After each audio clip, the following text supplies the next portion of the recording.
Hi and hello and welcome to episode 65 of Going Over. I, of course, am Fred Slow. Alongside me is Saleh Taylor.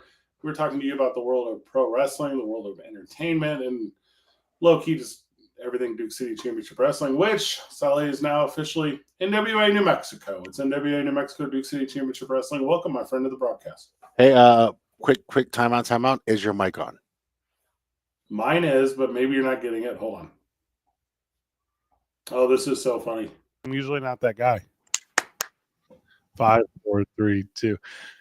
Hi and hello and welcome to Going Over. I, of course, am Fred Slow. Alongside me is Saleh Taylor.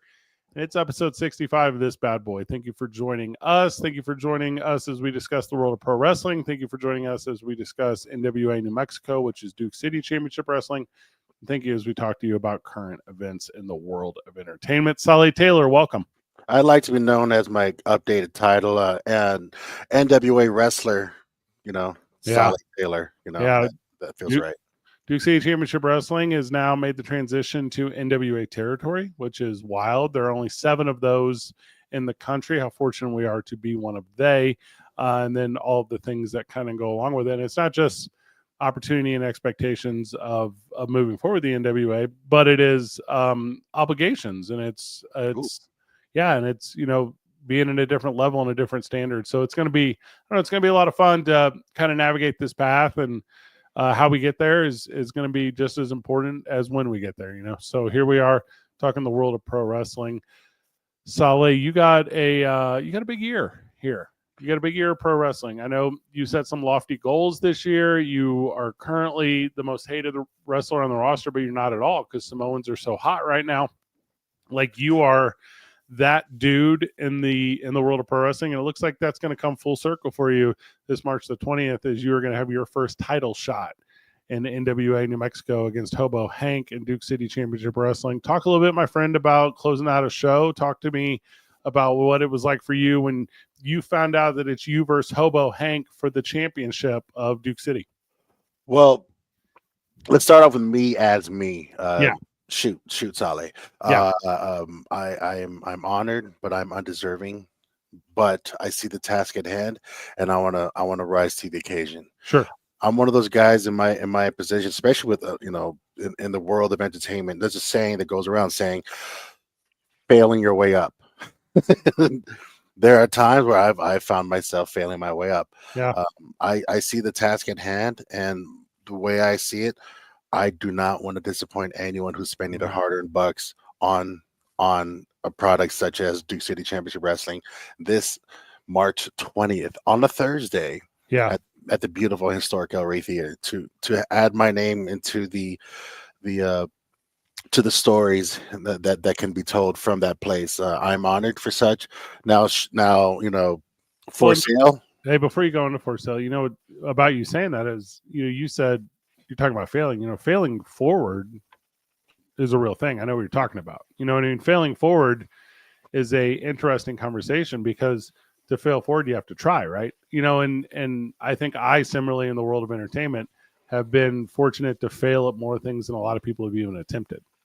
So to be able to communicate that message and say, hey, let's take this opportunity and run, because this time last year when you're really figuring out the wrestling stuff, and a little bit longer than over a year ago when you're considering re-entering, and it was in a commentator role and a valet role and our performer role, it's been a tremendous journey for you, and you said undeserving, but I don't know if I think that stands true as the audience wants for like your impact in the ring, and to go up against Hobo Hank, a hero of Albuquerque, is going to be a wild night for you.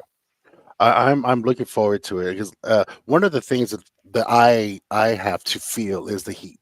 I need to when I'm in the kitchen working culinary stuff. When I'm as I work as an executive assistant for one of the colleges here in state. Also as an entertainer, as a musician, as a wrestler, as a all of that. I need to feel the heat to force me to push up, to rise up to the occasion. So that's kind of been the way that I've always operated. Let's talk about it. I had 2 weeks in a row, 2 episodes in a row of Matlock. That was my first time getting like face to face with a big star, and my first scene, I was nervous. I went from talking like this to talking like the director had to step in, and she was like, "Are you okay?" I'm like, "No, I need 10 seconds real quick." But I like to think that I rose to the occasion, and I am grateful. I've been on this streak for my acting career, where as we're filming this today on a Friday, another project that I'm in just came out. I'm in the new SpongeBob movie, man. Yeah, pretty wild, huh? like this has been a great big thing, but hopefully I can rise to the occasion. And if I am the one to take the title from Hobo Hank, then so let it be it, because Lord knows there comes another kind of heat for being the person to carry the title. Yeah, it's a cool thing, and there's a lot of fun titles right now, right? Like the Duke City Championship title. It's fun, it's good for the city. The Route 66 title, which is currently possessed by Brian Idol, and kind of the fun we've had with that, with introducing in a big battle royale. And then after that, Mr. Happy carrying it for as long as he did, and the I think importance that was put on that title at that time, and then with the NWA coming in and making their presence felt, and that title going to an NWA performer and the lineage of that. And, with Hobo Hank's story, real similar to, Thunder holding it for the first 8 months of the promotion, and then Hobo Hank coming in, and, the big anniversary show is May the 10th. And, I think we might be breaking that right here on the program, but the big anniversary show is May the 10th. And, we got some special things in store. We brought out the cage last time. We brought out the huge, or for the anniversary. We didn't bring out the cage. It was the birthday bash. We brought that out later in the year. But we had a real fun night here. We're gonna do a special ring. We have the octagon or the hexagon ring. We're gonna do some fun stuff with that. So there's just a world of opportunity in this storytelling, and the world of pro wrestling is as healthy as it has ever been in New Mexico, and it is the coolest feeling. The El Rey Theater once a month, hometown wrestling for so many of these guys in front of their friends and their families and their fans, and you put those F's in any order you want. And then, we just hired a brand new production company. Like, we're going from our current TV product to a 4K TV product, and we're really excited about that. And we have the deal with this is not the most public thing in the world, but we have the opportunity with broadcast television here, so we're going to Sunday mornings on broadcast television. And it's it's kind of all those little things we aspired for all those years ago, which is 2023, which isn't really that long ago at all. They're coming to fruition, and the resurgence we're talking about, where Juggalo Championship Wrestling is tomorrow night, that are at the time of this airing tonight, and they're doing that downtown, so also I believe it's tied in with a concert. So it's a super cool thing, where it's a big thing. Yeah. Yeah. You get a little 2-for-1 thing. One of the schools in town, they're throwing a pro wrestling event over the Electric Playhouse. We tried to do that. We reached out to them and did a whole idea with lights and the whole kit and caboodle. And we just couldn't come to terms on a number, but, obviously they figured it out, so it's, pro wrestling is at the Electric Playhouse. I know phase 1 is on their way back too. They got a brand new venue and they're super excited about that. So you're going to have quarterly promotions from I know this summer for a fact, coming to the Rio Rancho Event Center is AEW. They're going to do what? TV. First time they've ever done TV from here. You're going to get a Wednesday Dynamite. You're going to get a taping of a Saturday Collision. Then what? NWA. NWA is going to come to town. And it's going to be a territory show, and it's going to be wild and entertaining. And then immediately following that, Monday Night Raw returns to New Mexico for the first time since 2002, 2003. Wow. Like over 20 years.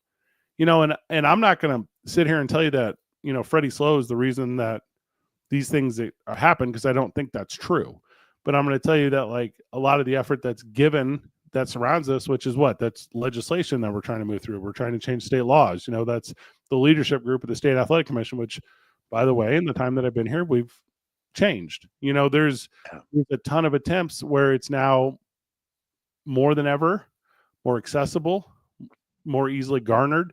And with the relationships I have with AEW and WWE and NWA, how fortunate we are to be able to make those easy connections. So Saleh, with allowing me to get out this diatribe, as healthy as pro wrestling has ever been in the 600-year history of this city, and you and I and Mr. Happy, who I know is in our live chat, and Tommy Two Scoops in our live chat, and all these performers being a part of it, just incredible.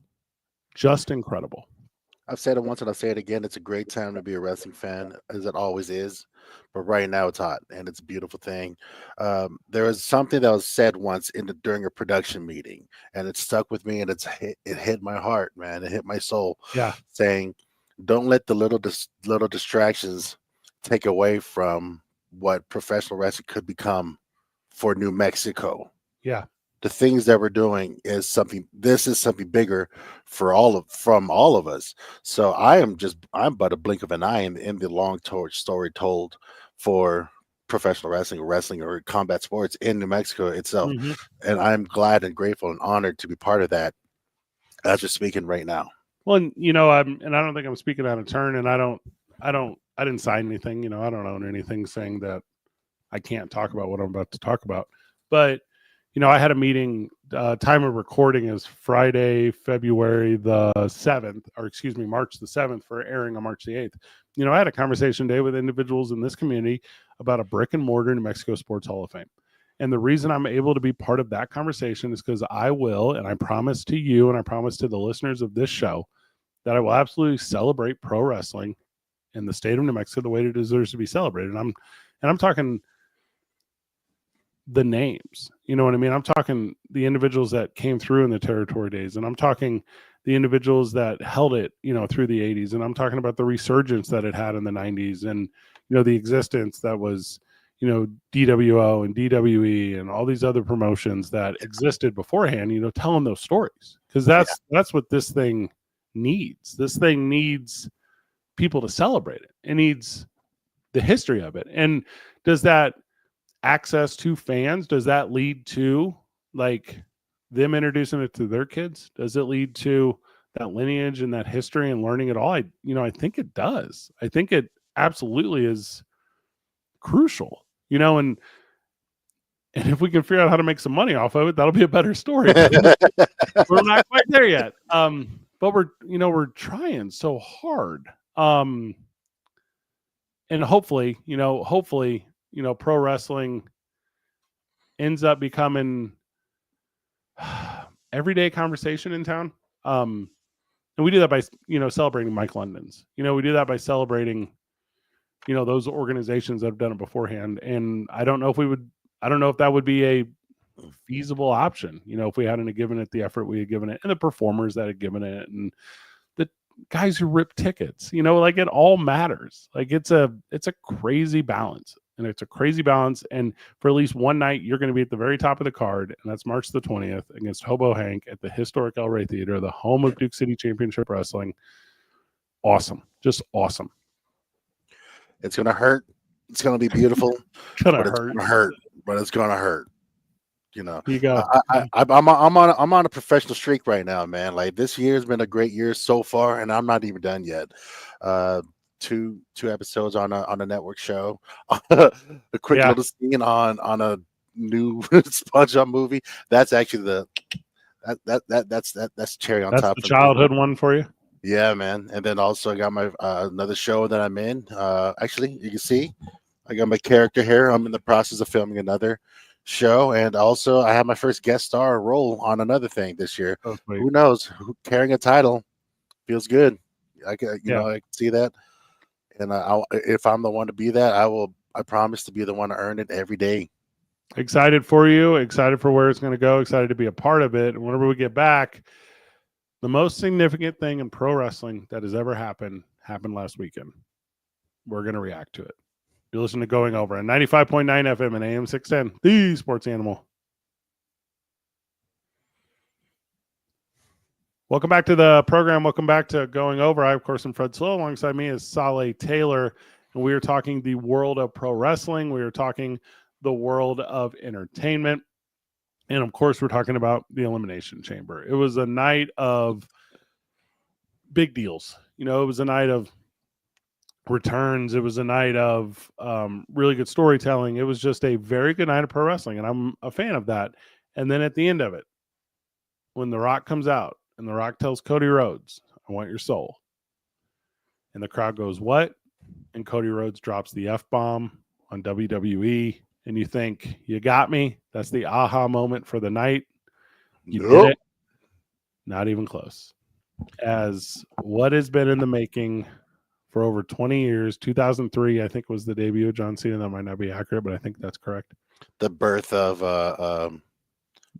aggression, was it? Ruthless. Ruthless Yeah. aggression. He shows up and he betrays. He wrestles babyface the whole night in the Elimination Chamber. They have an embrace and they have a moment, and that moment is Cold. Just where cold. I'm so glad that The Rock, let's talk about DJ, Dwayne Johnson, and Yeah. Jonathan Cena has taken really, really seriously on their acting classes lately, man, because this was brutally brilliant. I loved it. not a lot of it made any sense up until it. Like, it all made sense after, and I think that's the absolute best part of storytelling, right? I don't understand why Travis Scott was there. I don't get that. Oh god, burning the sage, as Pat McAfee kept saying. But he was He was there. he loved the idea of smoking weed. Oh yeah. That was his thing. The yeah.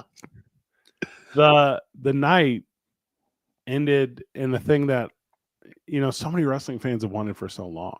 You know, for so long it was, you know, can he be that thing? You know, can he connect? Can he what, you know, and I'm kind of going through all the little whatevers. And the answer very much was, yeah, more than ever. You know, and it was the faces you're seeing as you were seeing them was faces of fear, you know, faces of confusion, surprise, you know, the way the way dirt sheets are now, the way kind of all that stuff is, you don't get those moments. You know, you don't get the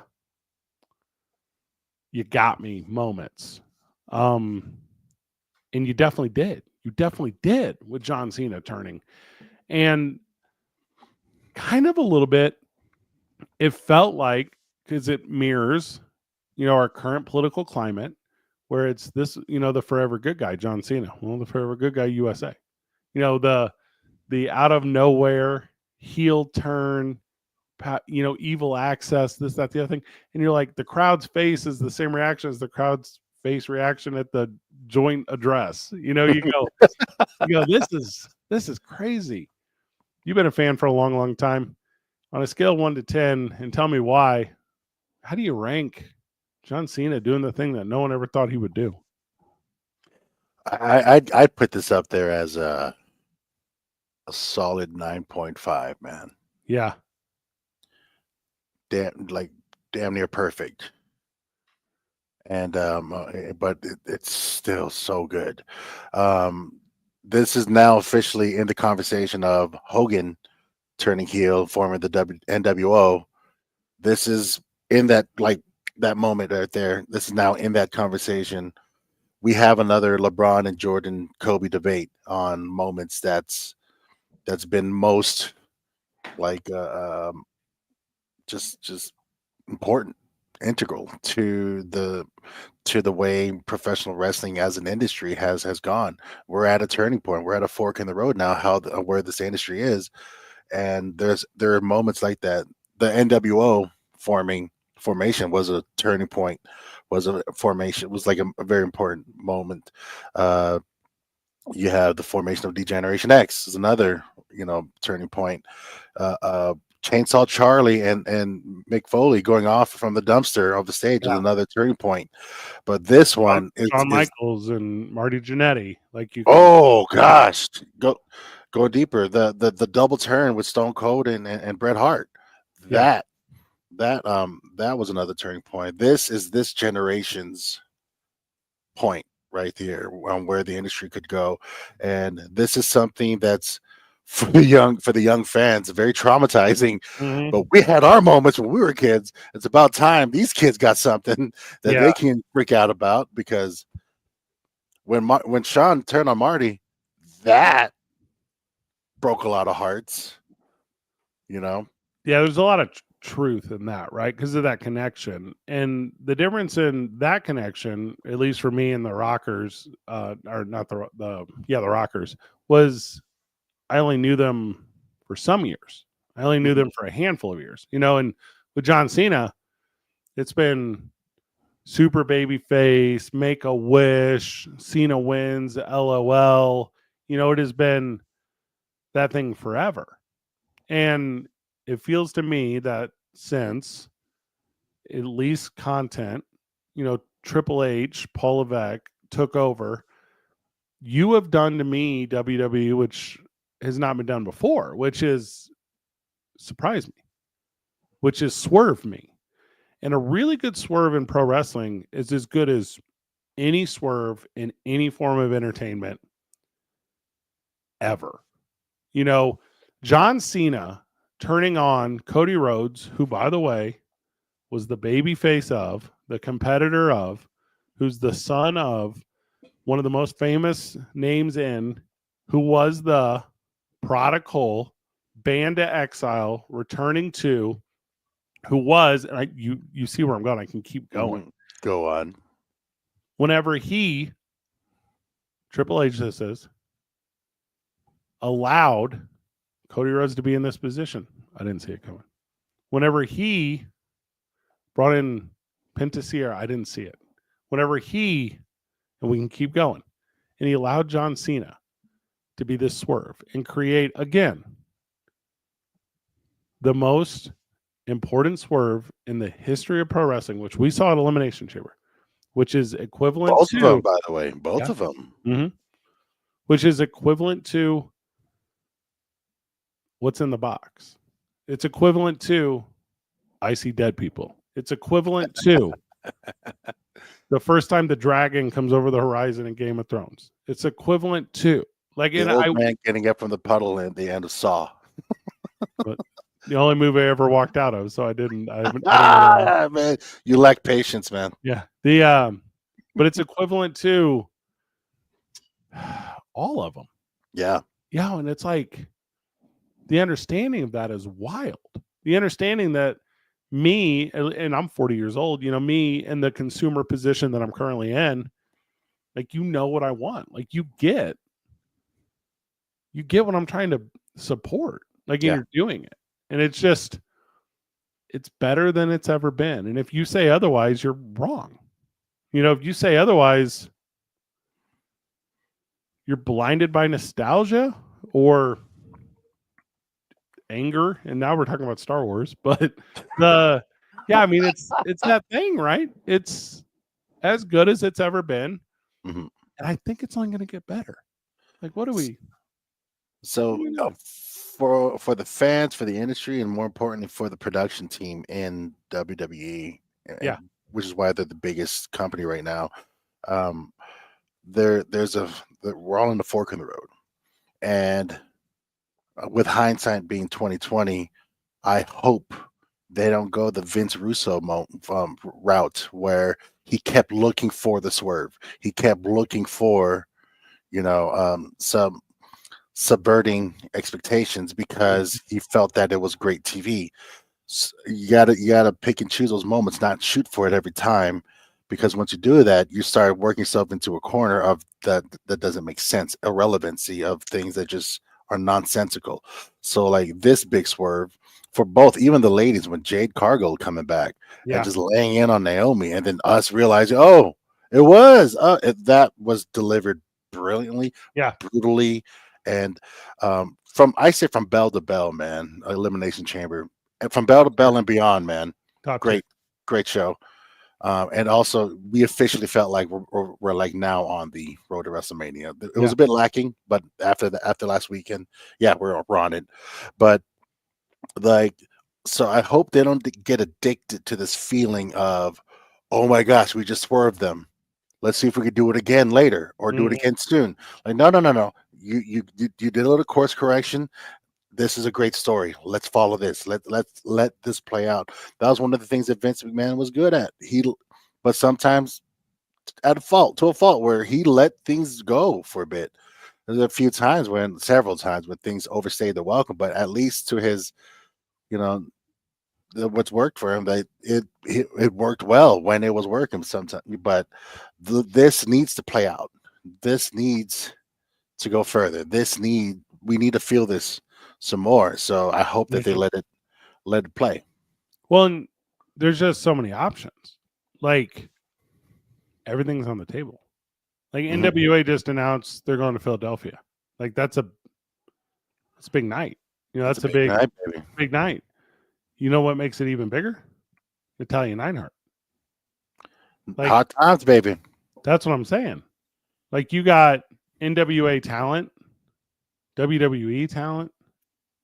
Like you have all of these options, you know, for these performers Mhm.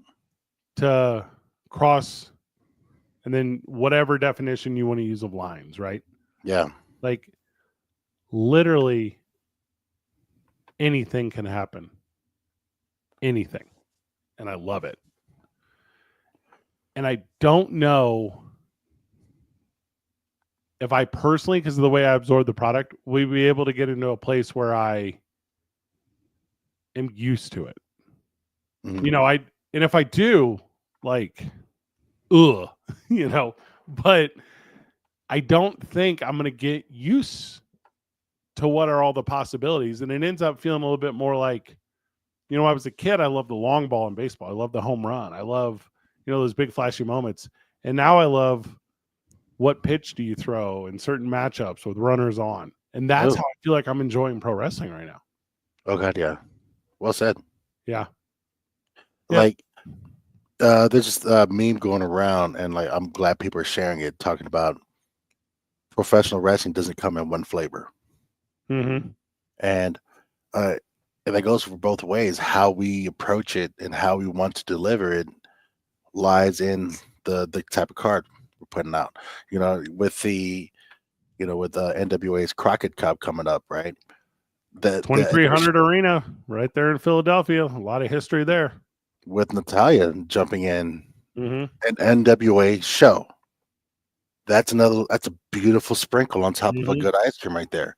You know, and they got hard times going on in Dothan, like Dothan. Yep. Like you got chocolate, you got fudge, you got like different kind of flavor.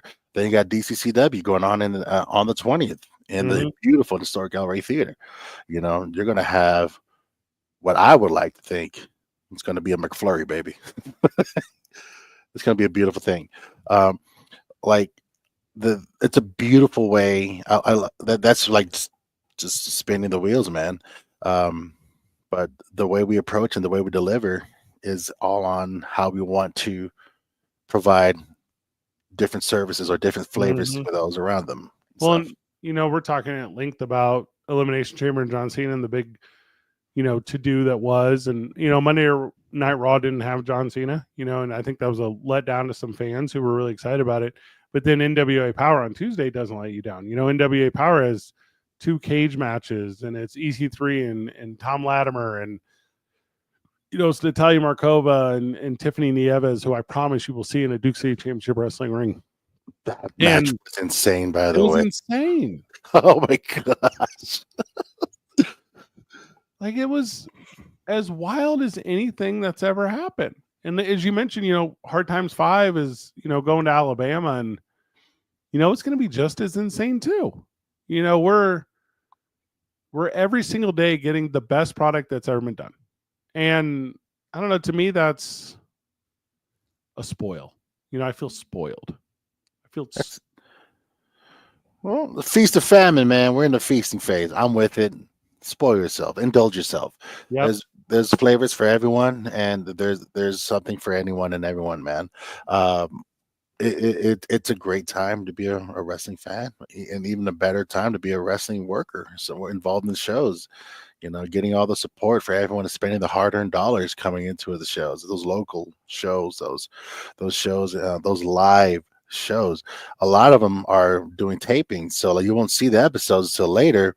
So like it's best to get your fix live. And for those who are on the fence about going to a show, you let Fred know.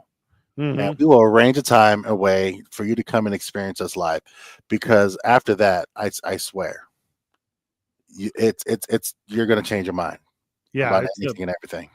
it's a real special thing. We're talking a little bit outside of the wrestling ring whenever we get back. Tons of headlines, tons of updates. We'll give you our opinion on those. You're listening to Going Over 95.9 FM and AM 610, the sports animal. Welcome back to the program. Welcome back to Going Over. I'm Fred Slow. Alongside me is Sally Taylor. It is springtime ring time, March the 20th. That is a very big deal at the Historic El Rey Theater. Thursday night pro wrestling. Come see your boys. Come hang out. Sally Taylor main eventing against Hobo Hank. We talked about that in the opening of the show. That's a different level of excitement for you, huh? It is. I'm also exhausted already, man. Yeah. My mind is just going. So many ways how I can approach a match with him. You know, he's a legend. He is a legend. He's earned his flowers, and I know that I'll have to approach him different. You know, this is a man who's been in the dumps with the worst of them, and he's also been on the top with the best of them, and yet he still rises. So I got to figure out something. That's where my mind. Thank you for telling me now. I got like 14, 20, 13 days. I don't know, man. I can't even count, man. The big story over this past week was the Elimination Chamber. We talked about that at length. What we didn't talk about, though, was Travis Scott. Weird that he was out there. Weird that he was a part of it. And I guess allegedly caused an injury to Cody Rhodes. And then that was obviously received pretty poorly, in the locker room in the backstage area. With that said, why was he even there? Like, did that translate to you? That might have been a TKO thing. They're obsessed with celebrity stuff, man. They're obsessed with celebrity rubs. And right now, yeah, Travis Scott's hot if it's back in 2020 and 2019. Yeah. But I'd say that was a TKO call, man. I don't see Triple H talking about, hey, Travis, hey, bud. You know, there was a moment when he went backstage, though, and it was something to the effect of, wait until you step into the ring. Like you will see Travis Scott work a pro wrestling match, I would assume, at WrestleMania. Oh, definitely. He's made he really wants to work. And I'm just checking it out right now. And there is a segment with Cody in the ring. I can't wait to hear it. Let's see. When I hear it, we can see it to the extent of the damage. If he's talking like this a bit, that means he probably got some good damage, man, on the ear. But he's got a legit black eye. He got that. That's from the slap. So there lies a risk right there. Talking to you about this, Fred. Actually, this is a good question for you. When you are, your job is to put together with the other owners in the owners group, try to put together a strongest card to make it as easily marketable for people to come in, to spend their hard-earned bucks, to let them know this show is something you don't want to miss, and the even heavier burden of being a monthly product. You are trying to, like, let's do this, come in, we're going to sell some tickets.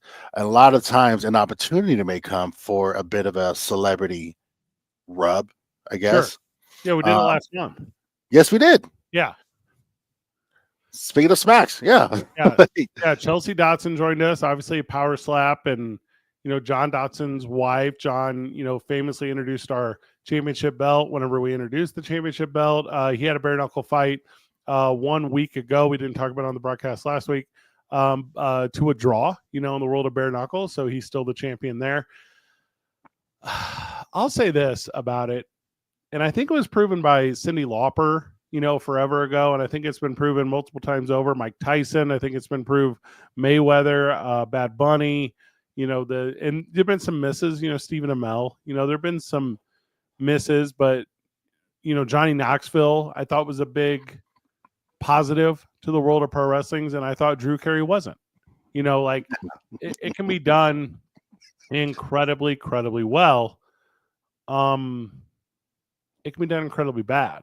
Jay Leno, it can be my gosh, it can be done incredibly bad, and these are all just off the top of my head, right? But as good as Dennis Rodman and Karl Malone was, you can't get that every single time. But Yeah. when you do, and for me, maybe this is similar to the I'm old now sentiment. I didn't get the halftime show because I don't know all the nuance. I don't know all the story behind Kendrick Lamar and Drake and Serena Williams, and like these are things I'm just not privy to. Keep in mind, I work in sports talk radio. Keep in mind, like I am an industry professional. Like these are things I should know. You know what I mean? Yeah. But I don't, and that's the problem I think I've had thus far with Travis Scott. I just don't get it. I don't get why is he a deal in this? Well, they're using his song for the show, Sure. and like I said, they're considering it a bit of a trying to move the needle. And anyway, a good way that a celebrity, I don't mean it's tough calling him celebrity, but when was ISO Speed took that spear for Royal Rumble. That was the most viral thing, one of the biggest things we'll remember from the Royal Rumble, besides Jay winning. But there's a piece of them that's like constantly chasing. Right now, they got big bills to pay. Mm-hmm. They have really, really big bills to pay. So, anytime that they think that it's worth taking a risk, and I'm pretty sure they have people in their marketing team that are putting together the risk assessments for them on this. I hope it pays off. But right now, the fact that he jeopardized.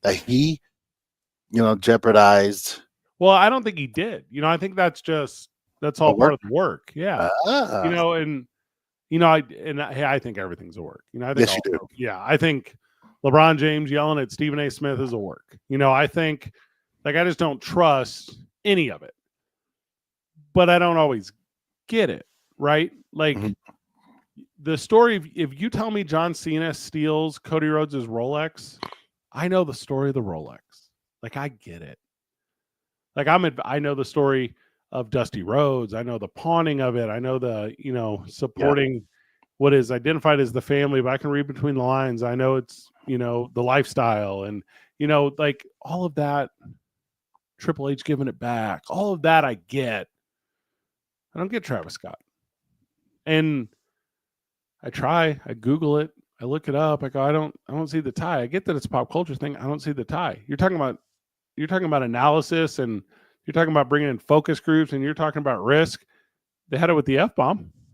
When Cody Rhodes they were ready for that because they knew that wasn't the biggest moment. That should have been the biggest moment of the night, but it wasn't because it was John Cena, and they mitigated that risk. And then it just kept getting, John Cena in the press conference. Brilliant. I loved it. That was brilliant. Yeah, I agree. And to get, I'm sure tonight Cody Rhodes goes to the ring, and I'm sure tonight we're taping on Friday, March the 7th to air on Saturday, March the 8th.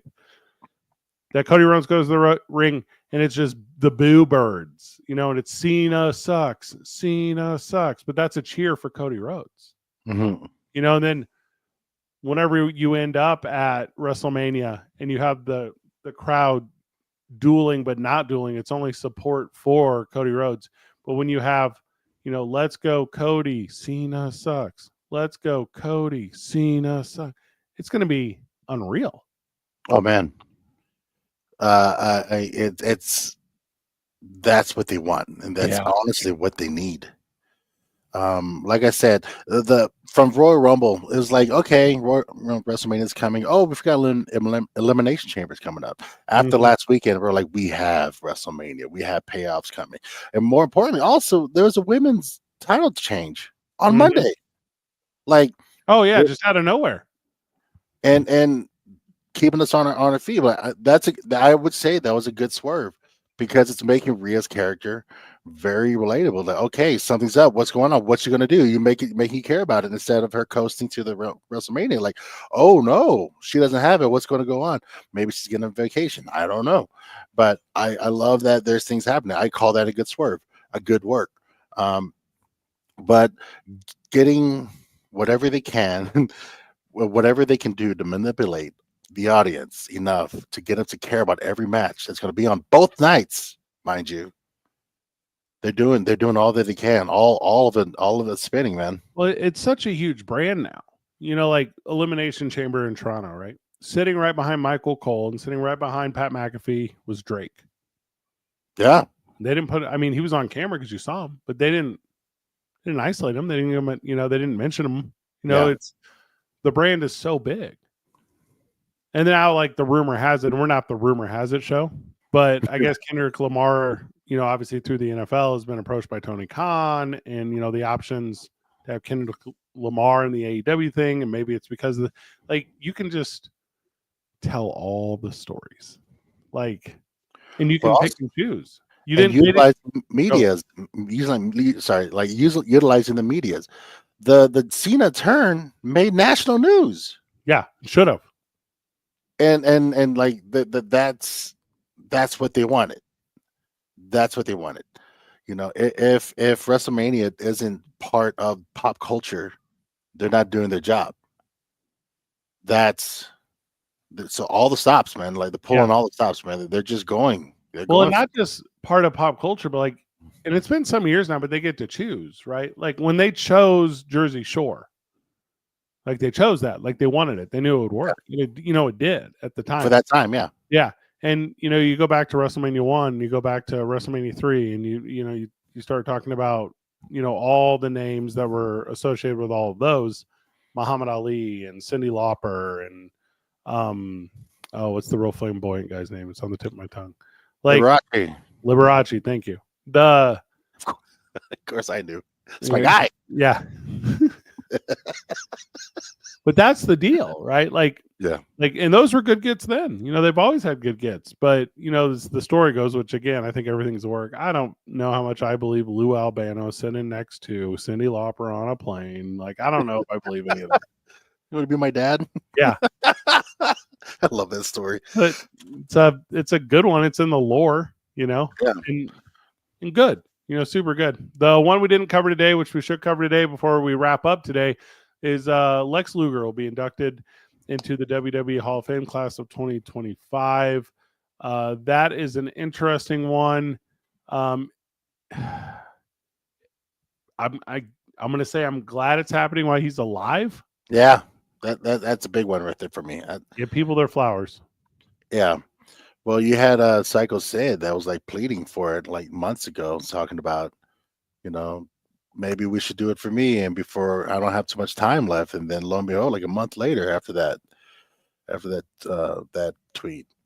Yeah, the little run that Lex Luger had from late 80s to early 90s, that 87 to 91, 87 to 92, 88 to 92, that run where it just felt like he was working every single show. It felt like he was the Narcissus, if you remember, for a little bit. I remember that. Yeah, he was a guy. You just mentioned Sid Vicious. When he would put Sid Vicious up in the torture rack, and the way that physically looked, those two specimens, and yeah, little Fred is oh my God, this is a real life comic book in front of me. This is a real life superhero situation. Just good, and Lex Luger has not historically been a good guy. Not historically, and I'll hear long overdue. If you want to tell me long overdue, I will hear you and I will say yes. I imagine DDP will be the one to induct him. Sting, maybe, if he can. I don't know what the rules are on that. But it's going to be a special one. But again, I think everyone knows the history of it. And the history of it is brutal. So can one separate the art from the artist? Yeah, that's always the question. Yeah. There's never going to be a Benoit honorary Hall of Fame. There's never going to be. They've kind of, low key erased Jimmy Snuka. Yeah. that question is something we are. It's in our world of entertainment. You know, the art from the artist. There's some things that I love to listen by some people who's done some horrendous things, and I face that like, should I listen to this or no? I'll move on. Or I'm a musician myself. I'll just make something myself. But Yeah, the Miss Elizabeth stuff is crazy though, yeah, because I don't know what the official thing was, overdose on painkillers and booze or something. But in the court of public opinion, he did it. Mhm. And he said recently he was definitely I'm paraphrasing here, but he was saying he was definitely contributing. He was a contributing factor, like in that lifestyle. yeah, But the way they were living ultimately was her demise. yeah. He said a quote. I think I have it for you here perfectly. I got messed up on the win and women. And that was kind of an interesting one to me because, at the times of my life, I've had struggle. I get that, I get the pursuit of going over. I get the pursuit of, that physical reward. Yeah. Yeah, but just if you are the type of person who gives a second chance, he's a guy you give a second chance to. But he too was, messed up with drugs and booze and too much money. And, he's just the one who didn't die. Yeah. Which is kind of wild. The Lord knows how many second chances I've been given. Yeah.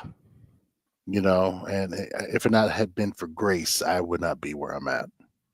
We talked about earlier about me failing. I've failed my way up several times, but that's just kind of like my coconut way of having to learn. Mhm. But also, his is a journey I have not been in, and his experiences are not those I have experienced. Yeah. It's tough.